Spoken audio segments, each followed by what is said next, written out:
Okay, I guess we can get started. Hi, everyone. Thanks so much for joining us for this webinar.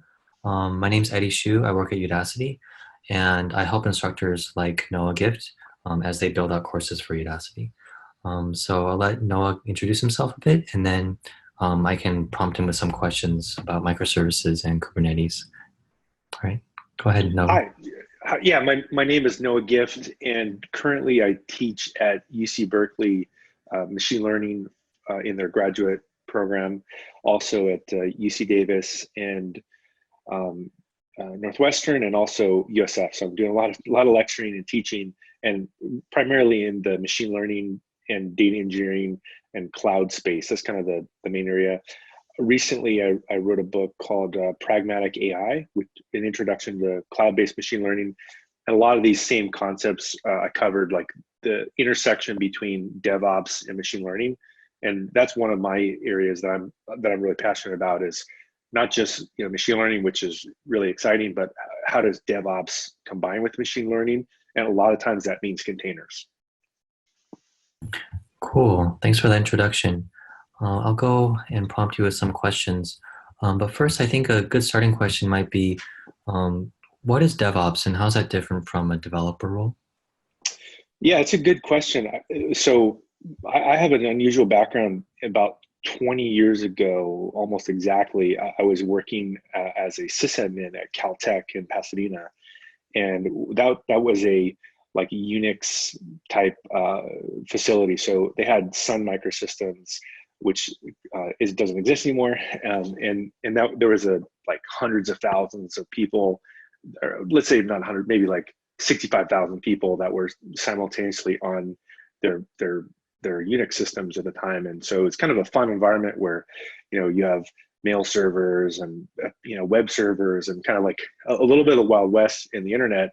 And that took a lot of skill, but it was more in terms of operational type skill. And then as I transitioned more into becoming a developer and building things, I never really forgot about what I learned as a sysadmin.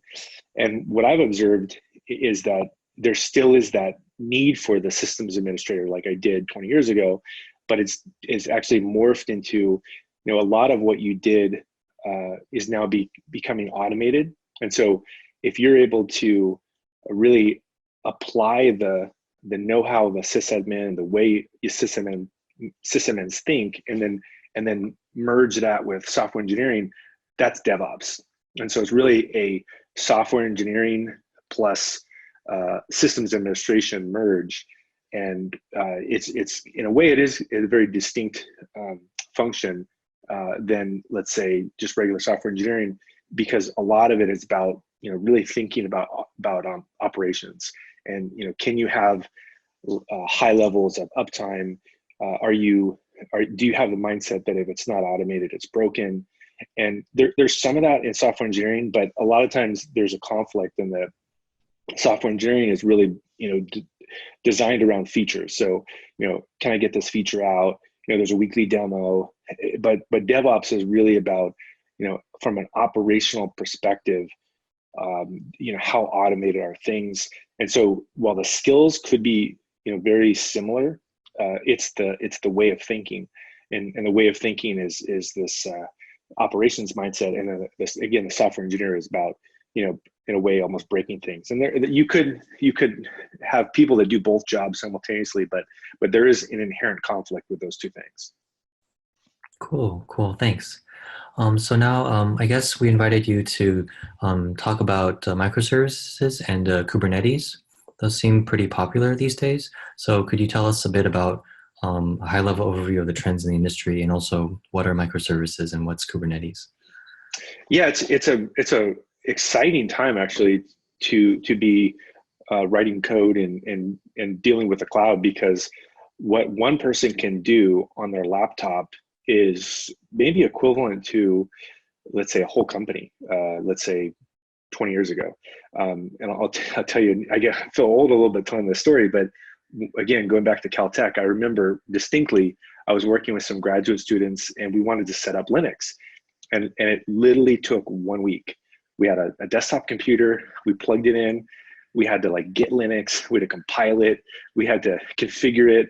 It took a couple days to get Apache working, and just the complexity and the lack of documentation, it was just tremendous. And a little bit that shows like today, how powerful, why containers are so powerful, because instead of having to take 2 weeks and configure Linux, or get all this stuff working, it's really about bundling the code and bundling what you need together as a dependency, and then deploying that.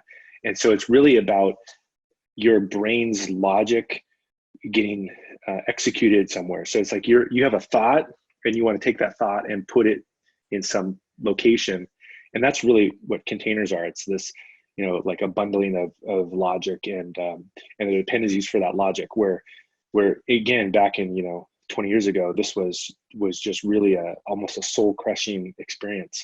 And at the same time, there's been this trend with cloud computing where you really don't need to think as much about the operating system and maintaining it.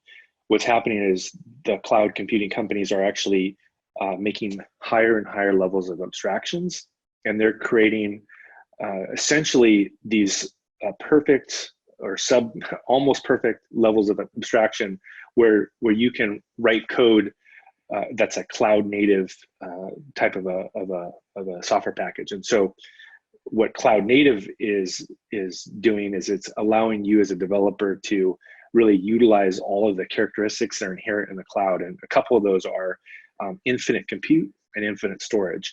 And so that's really the intersection of the landscape of what's happening, where, back in the old days, there was just, all this like extra work that's just not even necessary at all to solve a problem, when really you just wanted to essentially write a function that got executed via a CGI script. And then fast forward a couple decades later, you can do that.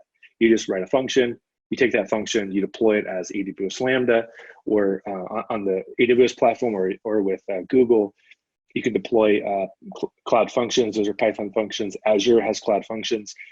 And so it's really this kind of elegant abstraction that inherently takes advantage of cloud native computing. And that's essentially the microservices is, at the highest level. Cool. So it seems like there's a couple things. Microservices. There's also Kubernetes. I think we see that a lot in job descriptions. There's also serverless. Can you share a little bit introduce what those are and how they're related? Yeah, so that's a good question. So there's on one hand things like Kubernetes, which is pretty interesting because it's something that was born out of Google, and Google came up with a container management system. And that's really what Kubernetes is. It's not just the container, but it's actually a system that allows you to set up auto scaling and kind of configure a clustered application. So one way of thinking about Kubernetes is it's like a mini cloud. So it's like a cloud in a box. And so you could take a whole Kubernetes application and take that and put it on any environment. It could be your own data center, it could be Google, it could be Amazon, it could be AWS. And so that's one way of kind of describing it, is it's like this subset of what is already happening on the cloud. And then serverless also could describe Kubernetes, because they're essentially in the same category, but it's a bigger category in that it also could mean more completely managed function as a service applications like AWS Lambda or GCP Cloud Functions. So serverless is a pretty big umbrella that could mean Kubernetes, or it could mean AWS Lambda, or it could mean Cloud Functions, but they're not necessarily the same thing. It's Kubernetes is really kind of could be complementary or similar, but I think the main differentiation with Kubernetes is like it's a little more low level, and you has a slightly higher level of complexity, but you can take it anywhere. Where if you look at AWS Lambda, it's only going to run on AWS. Cool. Thanks for that. So maybe also for my clarification, I sort of imagine was like a progression from there's full stack developers, and then they learn how to build in a more microservices kind of style. Is that correct? So can you describe a little bit like what are the skills involved in being able to build microservice apps as opposed to just full stack apps?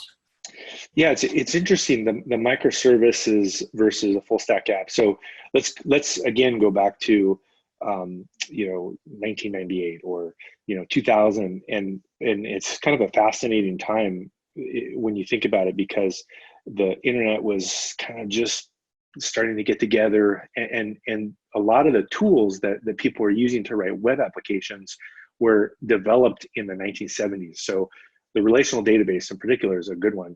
Like, I think there was a paper that was created in 1970, and then a few years later, they started to make a relational database. And if you look at a traditional monolithic full stack web app, even Web 2.0 with JavaScript and all that stuff, it's based on a 1970s technology. So we're like the Ford Pinto era of technology.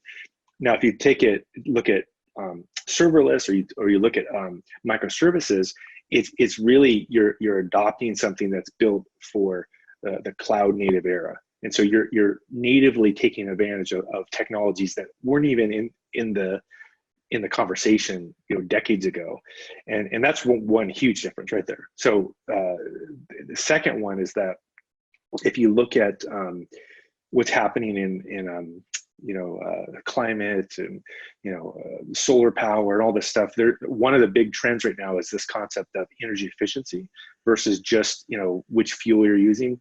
And with energy efficiency, one of the real problems is there are companies, there are buildings, for example, that will basically cool down the building or heat up the building by applying the opposite temperature.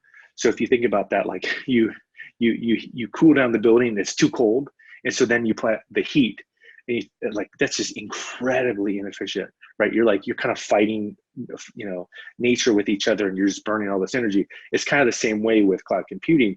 Is people weren't thinking about doing things efficient because they're running their own data center. So you had web servers just running forever, and they weren't doing anything. They're just sitting there running, burning up electricity. Now, if you take microservices, a lot of them are basically designed around this event-driven architecture. So in the case of, let's just take AWS Lambda, they're all very similar. They won't run until you actually ask it to run. And so the requests don't actually occur until you fire off a function. And that's also a really big paradigm change, is that instead of having an Apache web server that's just burning up energy, burning trees in the Amazon somewhere, there's a function that's waiting, and then as soon as you come to the web page, it fires it off and then gives you back a result. And then I would say a third big one is the idea of directly mapping your logic to what's happening. So instead of having a bunch of boilerplate code, and there's all kinds of things happening that just happen to be there because it's part of a web framework that someone developed.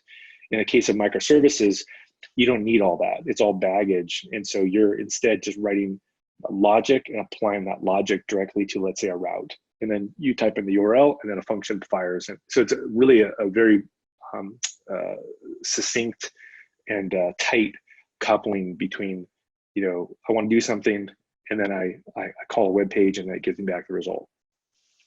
Cool. So I guess maybe it's like back then we had more monolithic apps. Microservices seems to let you break down the logic into bite-sized pieces, and these are like functions that will be activated based on events. So something like that. Exactly. Okay, cool. Could you share a little bit? So we'll talk about some skills, like if someone wants to be a cloud developer and be able to write on the resume, they know microservices. Could you describe what kind of skills they want to learn? Yeah, I think one of the things that's fun about like if you were starting literally today, and you were going to decide to be a microservices developer, your life is great because there's a lot of stuff you just don't need to know. You can really focus on understanding that functions are a unit of work. So a function is something that you put something in, it does something, and then it returns it. And that's really the life cycle of a function. And then a microservice just maps that function into a route. And if you look at web frameworks like Flask, for example, or AWS Lambda, you put a decorator on top, and then that basically is a route that goes inside of it, and then that's it. And so you really could within, let's say, 3 or 4 lines of code, be able to create a microservice. And so I think that with the skills, I would say Python is probably going to be the language that you're going to be the most productive in. It is one of the most popular languages right now. And so if you learn how to write Python functions and then learn any of the major clouds, AWS, Google, Azure, you're pretty much good to go. So you can throw away 90% of what you used to have to know. Cool. That's actually pretty cool to hear. Cool. Let's see. So maybe you could talk a little bit about the employer's perspective and what are they looking for if they're looking for developers to develop on the cloud, or DevOps people to develop on the cloud. Yeah, kind of going back to that same question a little bit, what's interesting too is that having been in the technology space for a while, and I was even in it when I was a teenager as well, the one thing that's constant is that everything changes. And one of the fun things about that is that every 6 months, it actually gets easier in a way. So like, it isn't actually getting harder, it's actually getting easier and more high level. So I think that the biggest thing that employers are looking for is actually they may say that they're looking for, deep understanding and all this stuff, but really what they're looking for is the skills. And so if you have the ability to constantly learn the new thing, or if you just decided you want to learn cloud computing, you are going to have a huge advantage over people that just, there are a lot of people that don't want to constantly learn. And so if you can compete with them by being the kind of person who's just constantly, taking courses, like, learning on your own, you're going to have such a competitive advantage. So I would say that really the skills are a willingness to learn. And in terms of the cloud, there's fortunately, there's a little bit of a ramp up for it, but if you were able to, let's say, couple a course like this plus let's say one of the cloud certifications as well, that could be a really good combination of skills where you've separated yourself. You've demonstrated that not only whatever you're doing before you were doing it, but you have the willingness to like constantly adapt to the new technology, and that's going to put you in the front, the front of the queue to get a job in industry. Cool. Yeah. Thanks for sharing your advice. I guess we'll have 10 minutes for answering student questions. So I guess you can just go through and answer questions. Sure. Let's see. There's a question here that says, can you talk about how microservice architecture works with an existing single SQL Server database scenario? Yeah. So in that case, it's kind of an interesting scenario in that is a non-cloud native technology, right? SQL has been around, we just talked about, for decades. So it does work, and there are patterns for that. And typically what happens is that you will have let's take AWS Lambda. You would have AWS Lambda have a pool of sockets that would be open to it, and it would actually be able to constantly recycle that socket pool. So you kind of think of it, even though it's not a persistent service like a Apache web server, it's still event driven. You can use some of the same logic, and you can have a pool of sockets waiting for it, and then it could the Lambda, as it's called, it can have asynchronously use one of those pools and actually send requests to it. So you can kind of I guess reverse engineer that so that it treats it like a traditional relational database plus web application. Let's see, there's another question. can you talk about issues, problems to deploy microservices in enterprise architecture? I think one of the issues initially with deploying microservices is that the technology is really evolving. And so if you look at, let's say, AWS, for example, they have something called CloudFormation, and it's an okay, automation technology, but I think it's basically under evolution and very like verbose. Since then, there has been a lot of traction with things like Terraform. And so I think one of the issues that does come up is you may have to make a choice between what the cloud vendor themselves is pushing. Like in the case of AWS, they may be pushing CloudFormation, but having a little bit of a skepticism and say, look, while you may have really incredible technology, let me also look around at the industry and see what else they're presenting. And in the case of my personal opinion is that Terraform is a incredible technology for deploying microservices. And so you can then learn Terraform, and then that Terraform microservices deployment will also work on, let's say, the Google Cloud, and also work on Azure as well. So that might be one of the things is having a little bit of a skepticism while you still embrace the main cloud provider. Let's see, another question is, if this falls in the context of the meeting, would you please explain how we can tokenize traffic between microservices, specifically within GCP if possible? I don't know if I 100% understand the context of the question, but what I can say is that in terms of GCP in particular, I mean, one thing that I think is a great pattern is to use the off-the-shelf authentication systems they have. So both AWS and GCP have essentially authentication, authorization completely handled as a service for you. And so let's take GCP, they have Firebase.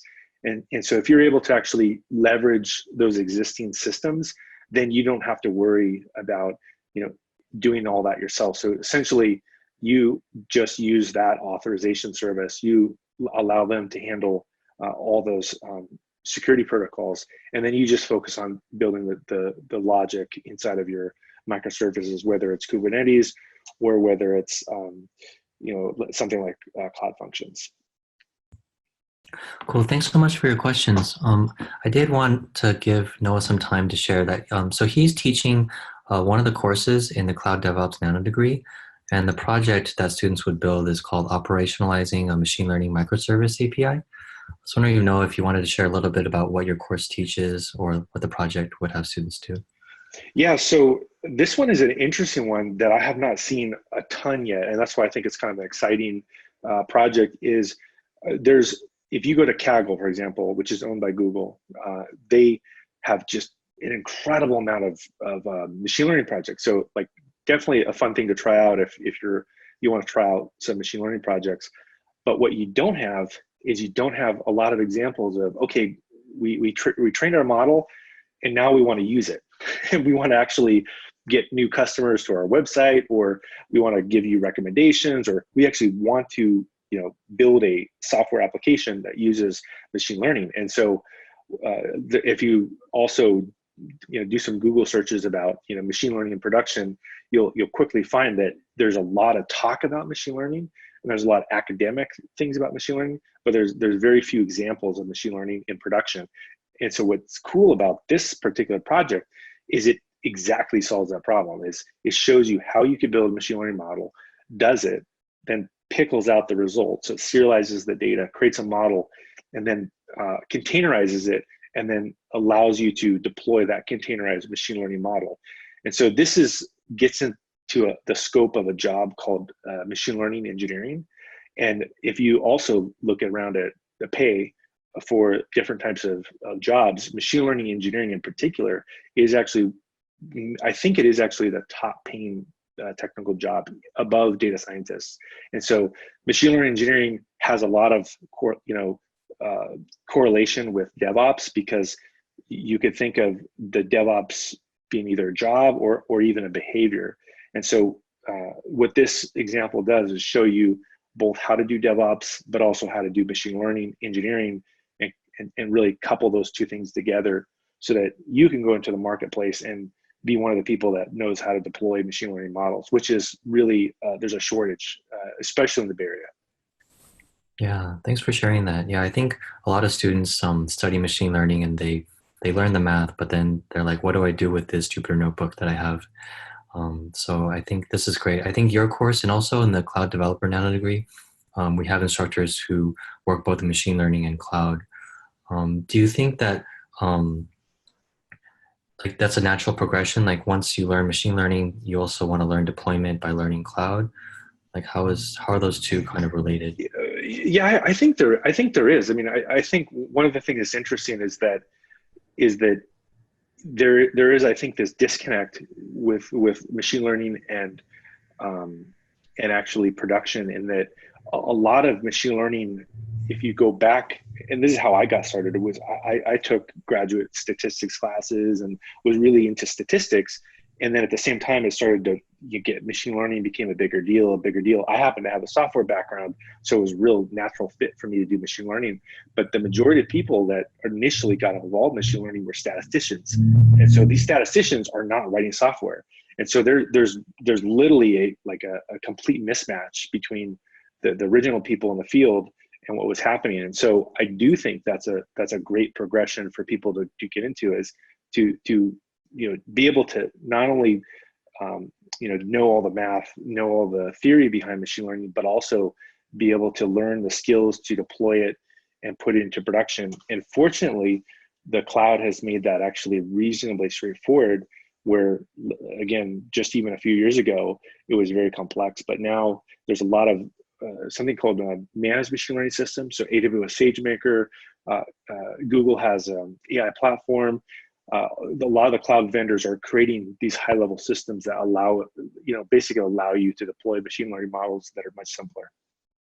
Awesome. Yeah, thanks for your insight. That's, I guess, all we have time for. Sorry, there was one more question. Did you want to Oh spend? yeah, yeah. So one other question is, do you have any high-level architectural diagrams on microservices with Kubernetes? Yeah, those will actually be shared in the course, and definitely, just stay tuned for that, and we can make sure that you get access to it. Great. Thanks everyone for joining us. Thanks so much, Noah, for sharing your insights. And yeah, hope we see you in the classroom. Okay, Yeah. talk to you later. All right. Bye.